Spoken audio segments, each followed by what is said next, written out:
A voz de Fernanda, amplificada pelos alto-falantes, rasgou o silêncio da sala de conferências como uma bala, impregnada de perfume caro. Tenho orgulho de anunciar o pedido de patente do Beatricel.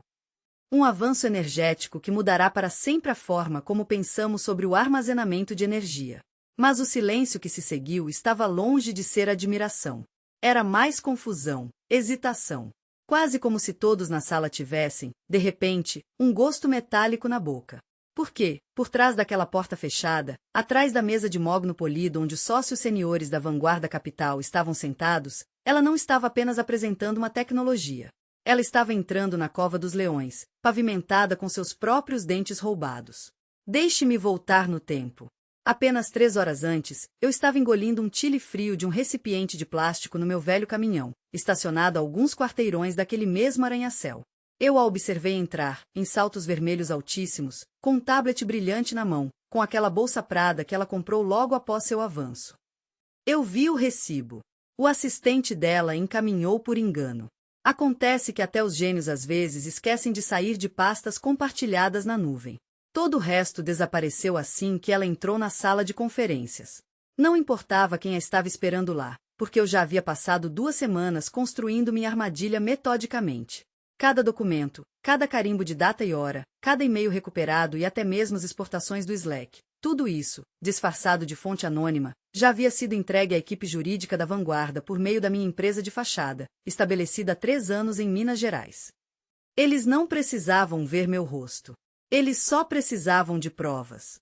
E eu tinha o suficiente para transformar o castelo de cartas presunçoso de Fernanda em escombros flamejantes. Eu não estava fazendo isso por dinheiro. Eu estava fazendo isso porque as últimas palavras do meu pai, ditas através do tremor da ela, sob morfina, estavam gravadas na minha memória. Não deixe ela vencer de novo. Ele a viu destruir os negócios da minha mãe em 2007. Droga, Fernanda foi o motivo de termos passado aquele inverno tentando nos aquecer no forno e comendo ravioli enlatado. E agora ela queria que meu nome pairasse em seu retrovisor novamente. Não desta vez. Não desta vez, eu jurei a mim mesmo, cerrando os punhos. Eu estava fixo nos números na tela do meu telefone barato, observando o elevador se aproximar do andar certo. Paralelamente, abri o Twitter. O que eu estava esperando já estava lá. O tweet programado explodiu na rede, como uma bomba. Registros de patentes mostram que o pedido do Beatricel, Beatriz Mi Oliveira, foi feito 14 meses após os pedidos de prioridade da Conceitos Paralelos LTDA do Rio de Janeiro. Fontes relatam o início de uma investigação interna. 100 curtidas em segundos. Comentários surgiram em enxurrada. Na sala de conferências, alguém tossiu nervosamente. Outro sócio limpou a garganta de forma exagerada.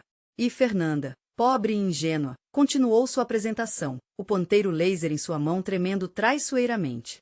Ela não tinha ideia de que, atrás da parede de vidro da sala de observação, eu, como mestre de marionetes, estava observando cada movimento dela através de um espelho unidirecional.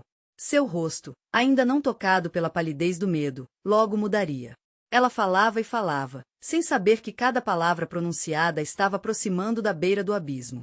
E então veio a frase fatídica, quando ela virou o slide com a legenda, Receita de licenciamento projetada. Então, senhores, nossas negociações preliminares com o Departamento de Pesquisa e Desenvolvimento da UEG indicam um valor de 7 dígitos no primeiro trimestre. Augusto Vieira, fundador da Vanguarda, recostou-se em sua poltrona de couro.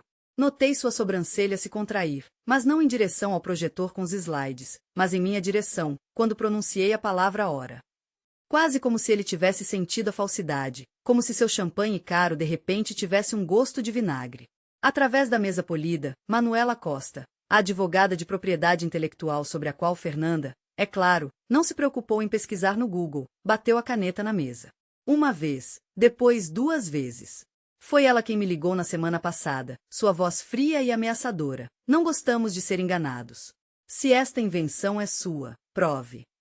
Eu forneci tudo a ela, dados brutos, gravações de vídeo, metadados, até mesmo o recibo daquela mesma oficina de impressão 3D onde eu originalmente dei vida à minha ideia em 2019. E, para finalizar, arranquei uma página de um caderno antigo com uma mancha de café, que continha um esboço inicial da pilha de tensão.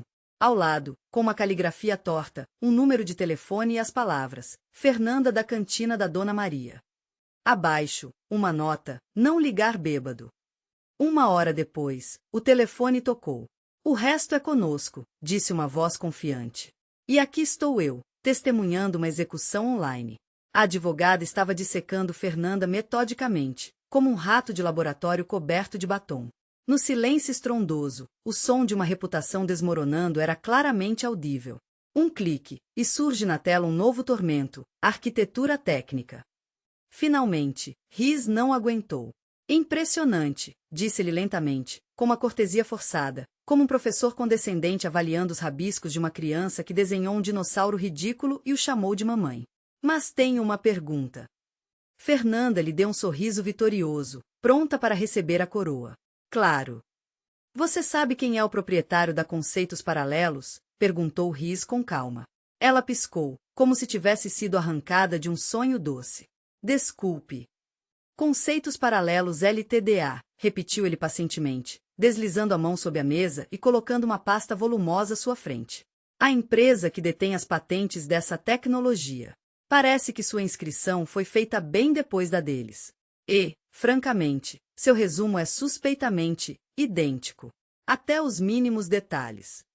No ar, era palpável a tensão crescente, como se o oxigênio de repente se tornasse mortalmente rarefeito. Os nós dos dedos de Fernanda, agarrados à borda da mesa, ficaram brancos de tensão. Deve haver algum engano terrível, sua voz soou, repentinamente tensa, como se alguém estivesse apertando sua garganta com força. Eu estava trabalhando nisso. Manuela interrompeu suavemente, mas com firmeza. Beatriz, você não reconhece nenhum desses diagramas? A linguagem de modelagem? Até mesmo as convenções de nomenclatura? Você apresentou um arquivo chamado B12 Final Falcone PPTX. Esse nem é o seu estilo de nomenclatura. É como asterisco ele asterisco marca seus arquivos. Fernanda congelou, como se tivesse sido atingida por um raio. Pela primeira vez na vida, ela não conseguiu encontrar uma única palavra. Ela abriu a boca para dizer algo, mas imediatamente a fechou, piscando repetidamente. Naquele momento, Riz se virou para a parede de vidro e abriu um sorriso satisfeito. Ele sabia o que estava escondido atrás do espelho. Eu permaneci imóvel. Não respondi ao seu sorriso. Apenas observei, esperando, porque o rosto de Beatriz ainda não estava pálido. Não completamente. Mas eu sabia que, nos próximos 30 segundos, ela amaldiçoaria o dia em que descobriu meu nome. Ela tentou se safar, como um bêbado escorregando no gelo e tentando fazer parecer um movimento de dança. Eu não tenho ideia do que é isso, Beatriz balbuciou, e sua risada soou alta demais, forçada demais. Conceitos paralelos?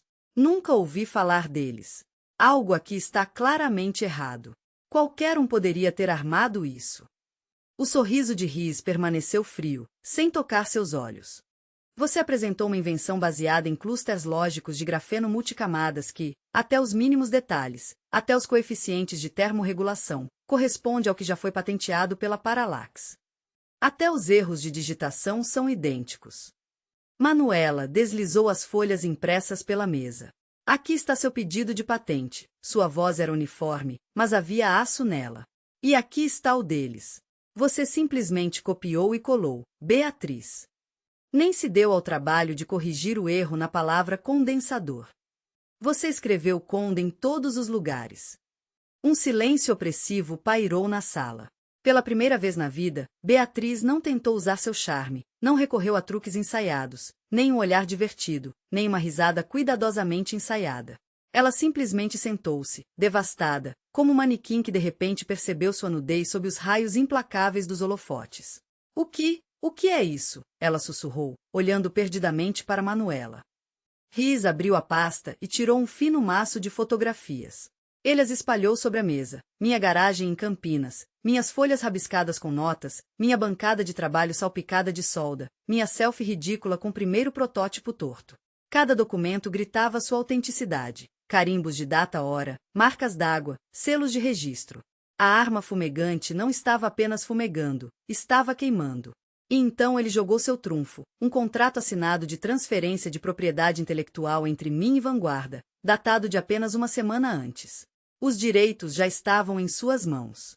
Veja, Beatriz, disse Riz em um tom baixo e impassível, como um epitáfio em uma lápide, você tentou nos vender algo que já havíamos adquirido do verdadeiro Criador. E então foi como se ela tivesse levado um choque. Um leve tremor percorreu seus lábios, abrindo-os em um grito silencioso. A respiração ficou presa em sua garganta. O sangue escorreu de seu rosto, deixando apenas uma palidez que lembrava papel encharcado de chuva.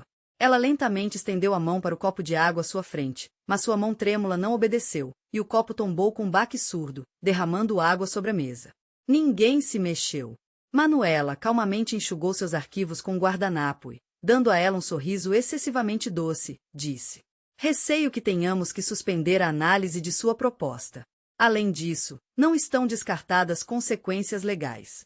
Já informamos o Escritório de Patentes e Marcas dos Estados Unidos sobre a sobreposição de reivindicações."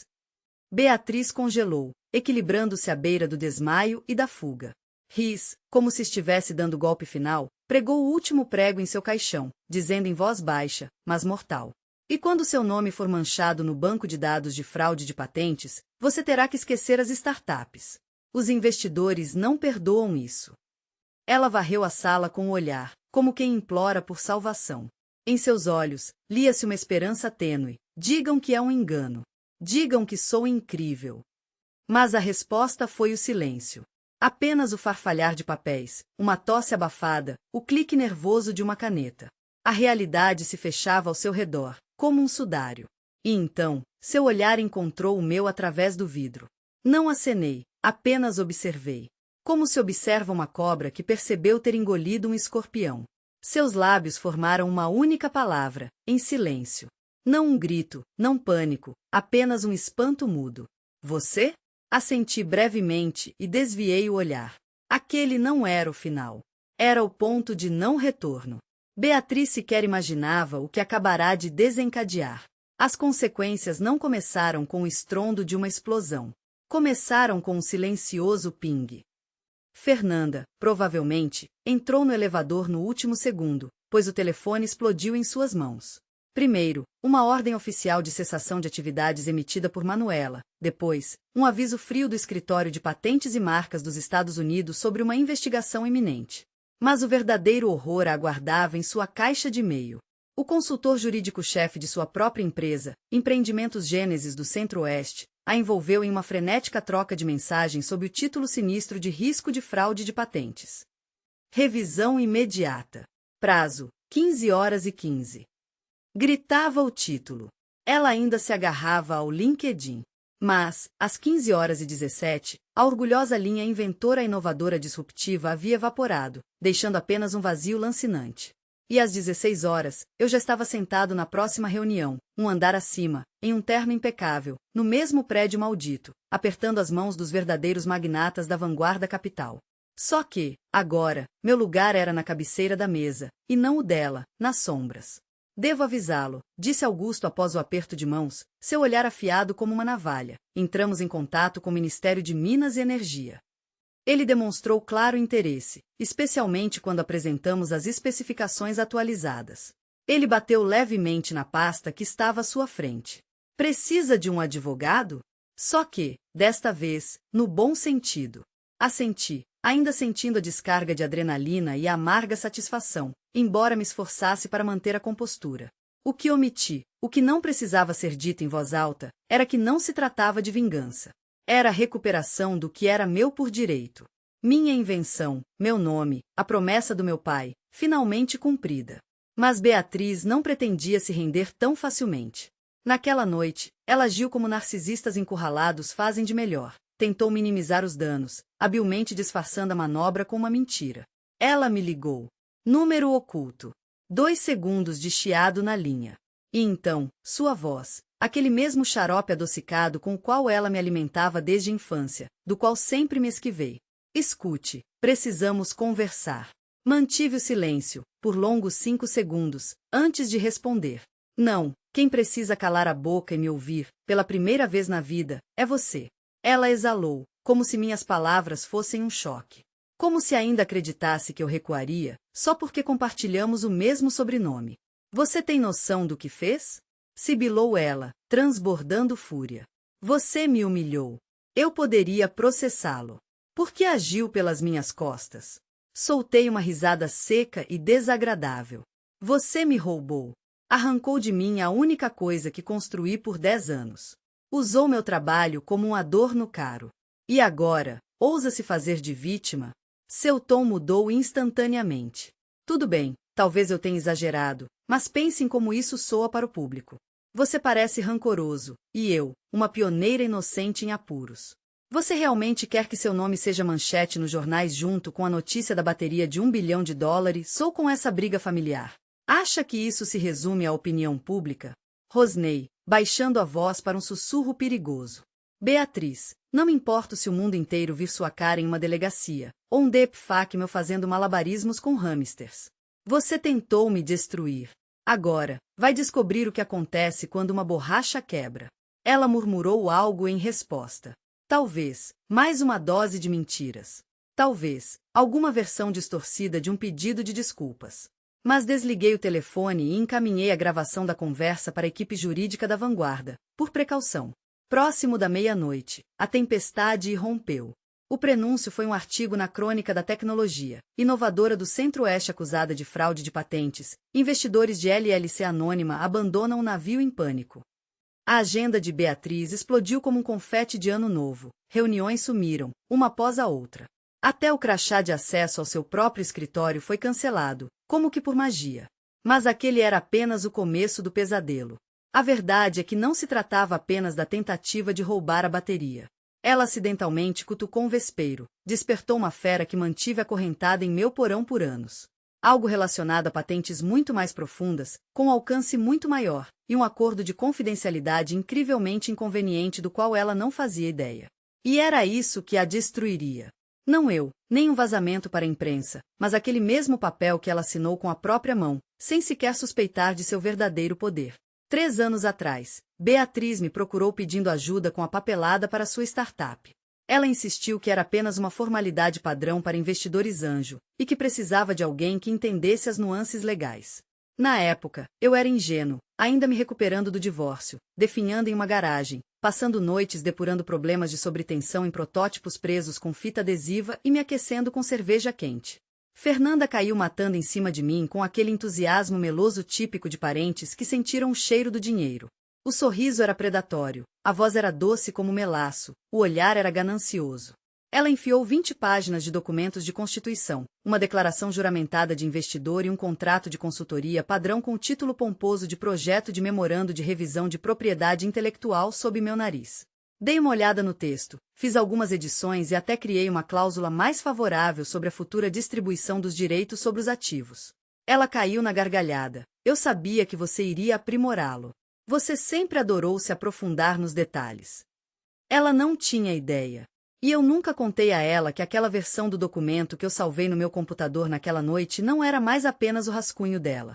Era minha edição, com carimbo de data-hora, autenticação de um tabelião e uma cópia em um armazenamento seguro de blockchain.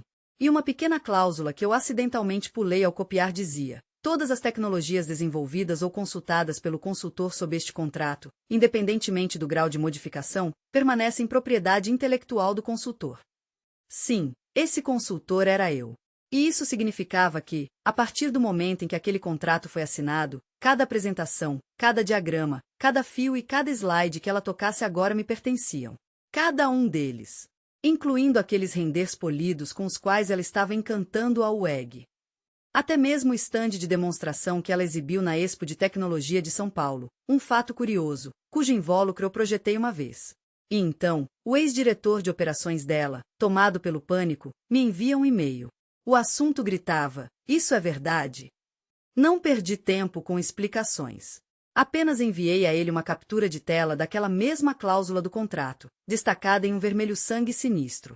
Beatriz usou minha empresa de fachada para firmar um contrato de consultoria que silenciosamente me tornou dono de toda a propriedade intelectual desenvolvida por sua empresa de 2021 até meados de 2023. E quer saber? O diretor de operações dela, que Deus abençoe seu coração assustado, respondeu em 4 minutos: lamentamos profundamente.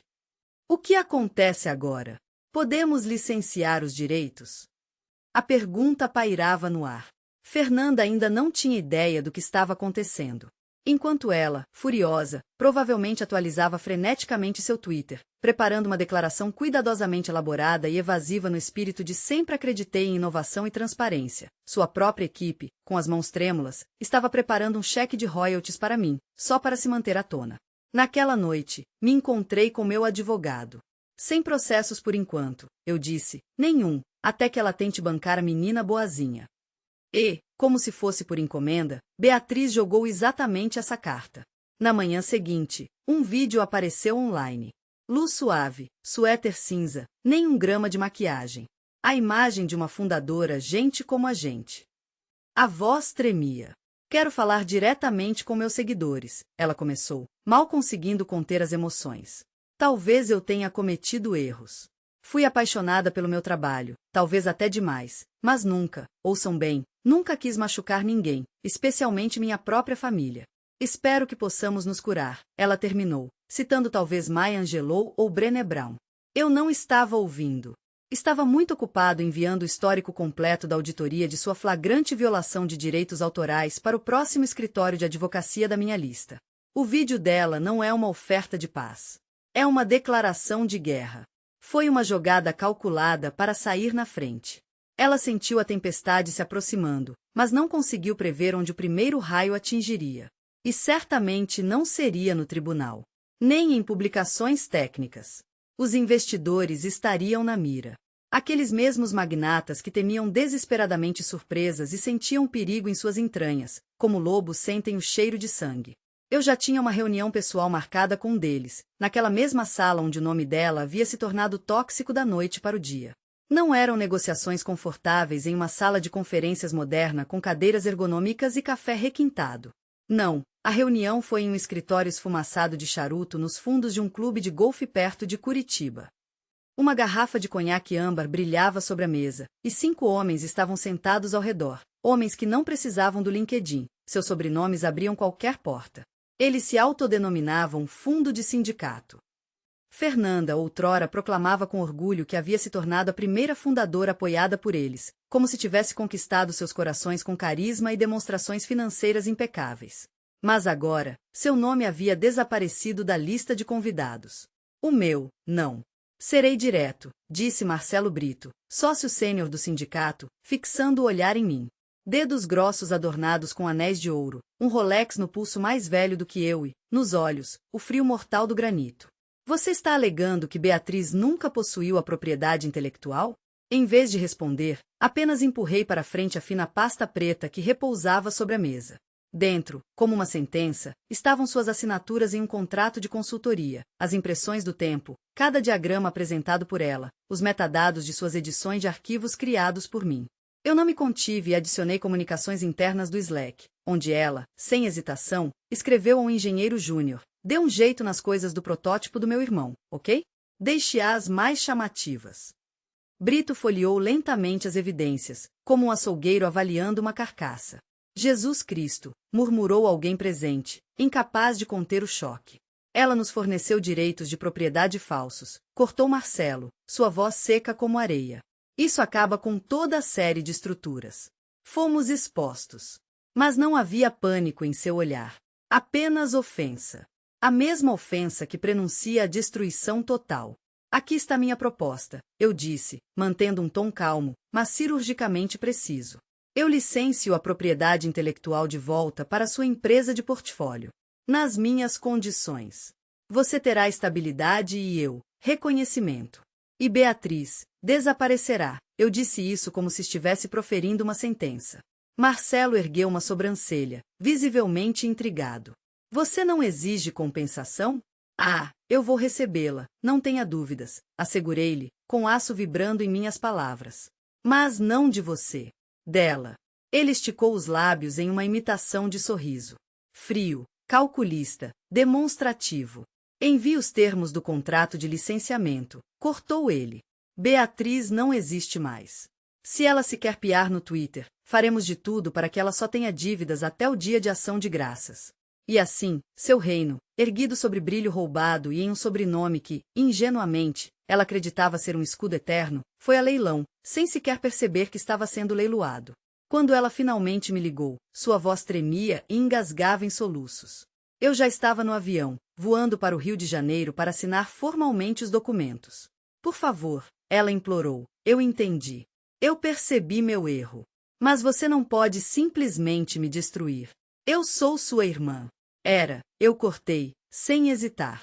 Mas então você tentou me enterrar vivo. Em sua voz, soou uma súplica desesperada. Tudo bem, então vamos, eu não sei. Invente algo. Diga a eles que foi um erro, que eu dei minha permissão. A voz de Beatriz estava cheia de desespero. Não vai terminar assim, eu disse, observando a pista de decolagem cintilar na janela do avião. Você precisa de dinheiro? Eu pago. Sua parte do contrato com a UEG. Eu sorri, mas não havia calor nisso. Não há contrato com a UEG, Beatriz. Você mesma apresentou meu projeto a eles. Agora eles estão negociando diretamente comigo. Do outro lado da linha, houve silêncio, apenas a respiração irregular revelando sua confusão. Então, quase inaudível, como uma maldição, escapou de seus lábios. Você não perdoa. Não, respondi, eu apenas me lembro. E, sem dizer mais nada, cortei a ligação para sempre. Às 15h12, o Fundo Sindicato divulgou um comunicado à imprensa. Empreendimentos Gênesis do Centro-Oeste será reorganizada sob nova gestão devido a sérias irregularidades internas. A partir de agora, todas as tecnologias desenvolvidas serão licenciadas através da conceitos paralelos. Nenhuma palavra sobre Beatriz, nem uma única menção à sua família. Seu nome foi metodicamente apagado de todos os documentos, da memória das pessoas, como se ela fosse nada mais do que um erro de digitação irritante em uma nota de rodapé. Mas a verdadeira humilhação não a esperava nas manchetes. Já estava em sua caixa de e-mail. O último pedaço de papel que escapou de sua atenção. O documento fatídico, assinado às cegas, colocando em risco tudo que ela ingenuamente considerava seu. Escondido nas profundezas de um arquivo PDF, visualizado rapidamente há 2 anos, na euforia da segunda rodada de financiamento. Na época, embriagada com champanhe em um iate alugado, ela negligenciou a leitura do texto completo do acordo. Página 47, item 6C, em negrito, gatilho de retorno da licença de propriedade intelectual, violação do Código de Ética. Nele, afirmava-se claramente: se um membro do Conselho Executivo for pego deturpando intencionalmente os direitos de propriedade de uma tecnologia-chave, todos os direitos de propriedade intelectual licenciados para a empresa retornam automaticamente e irrevogavelmente ao criador original, sem direito à arbitragem ou apelação.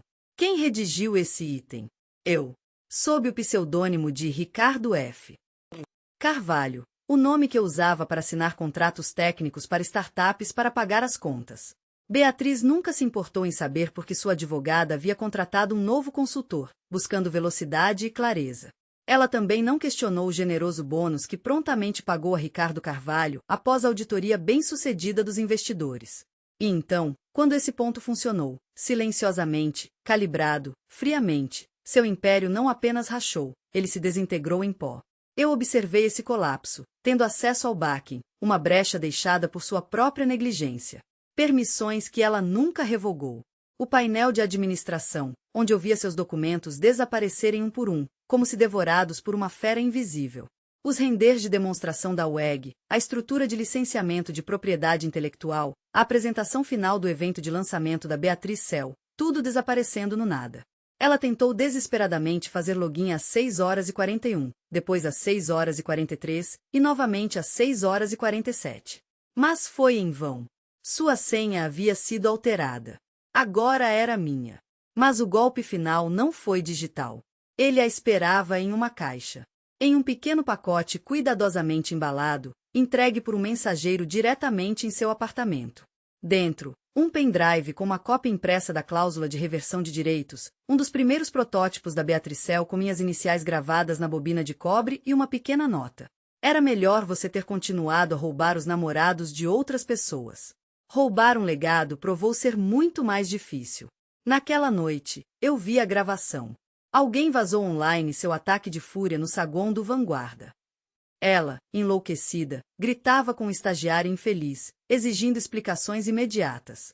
Casaco aberto, certo? Sapatos nas mãos, olhar insano. Os seguranças a arrastaram para longe enquanto ela gritava sobre traição, vingança e alguns erros legais. Pálida como a morte, uma cópia de Beatriz M., como um fantasma de sua própria sombra. À meia-noite, eu assinei o contrato de licenciamento com a WEG, em meu nome. O mesmo nome que ela tentou apagar da história por anos. O mesmo que agora estava estampado em cada documento. O mesmo que os blogs de tecnologia estavam freneticamente tentando encontrar nos mecanismos de busca. Finalmente, todos estavam interessados na pessoa por trás dessa bateria milagrosa. E o que eu senti? Nem triunfo, nem alegria, apenas um silêncio ensurdecedor. O mesmo que no laboratório, quando o circuito finalmente se fecha. Sem faíscas, sem explosões, apenas a confirmação fria. Sim, funciona. E a luz acende. Mas este não é o fim do jogo, porque eu tinha um último trunfo. Uma carta que ela nem imaginava existir, entregando-a a mim pessoalmente. Eu guardei essa gravação como um as na manga, esperando o momento em que ela saísse novamente de sua toca, tentando dar nova vida à sua marca, mudar radicalmente sua imagem, reescrever o passado. Tudo porque havia um vídeo, e ela havia esquecido completamente onde ele havia sido filmado. Uma filmagem vertical antiga e granulada, carregada em algum Vimeo descartável que ela provavelmente considerava muito apagado da face da Terra.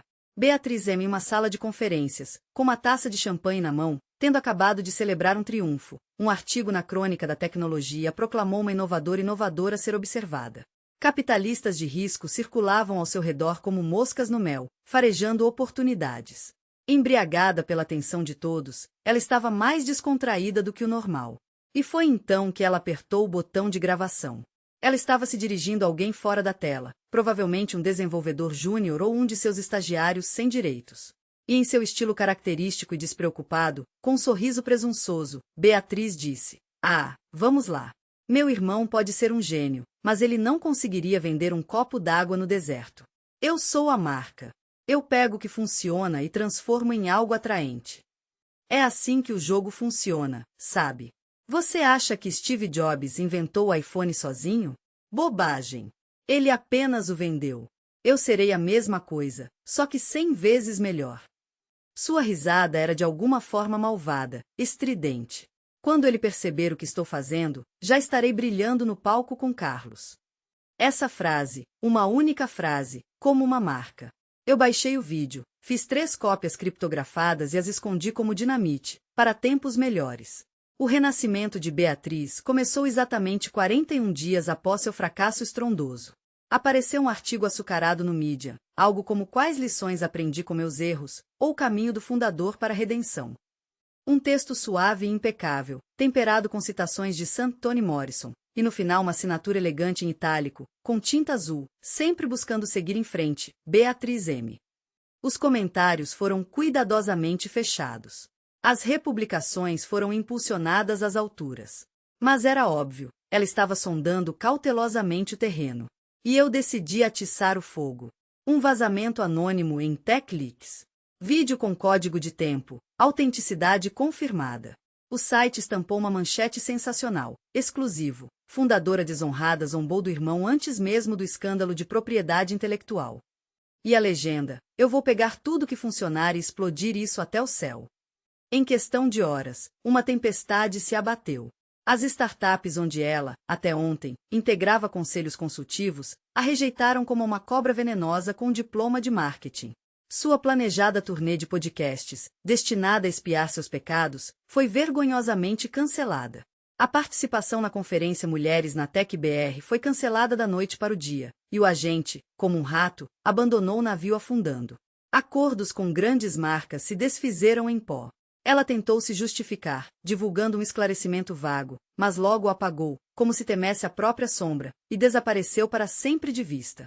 A história ganhou repercussão mundial não apenas pela mentira, mas pela forma como ela apresentou, com um sorriso arrogante, olhando diretamente para a câmera, sem um traço de remorso. Não foi um lapso lamentável, mas uma confissão cínica, feita sob os holofotes. E eu? Eu estava no palco do Palestra Brasil 6 meses depois, segurando aquele mesmo protótipo do qual ela zombara tão desdenhosamente. Lembrei-me das palavras da minha irmã, dita certa vez em um momento de raiva: "Você não conseguiria vender nem um copo d'água no deserto." Passei os olhos pelo salão e disse, pronunciando cada palavra claramente: "Bem, Então eu cavei um poço e depois vendi o mapa para ele. O salão explodiu em aplausos, mas não me permiti sorrir. E não era por causa dos aplausos ensurdecedores. Era por causa do silêncio que se seguiu. Ela não estava na multidão, não estava na indústria, não estava em lugar nenhum. Ela simplesmente desapareceu, como se nunca tivesse existido. Seu nome foi apagado dos anais da inovação, e o meu, como uma sombra, grudou-se ao pedestal. Silenciosamente, com segurança, inabalavelmente.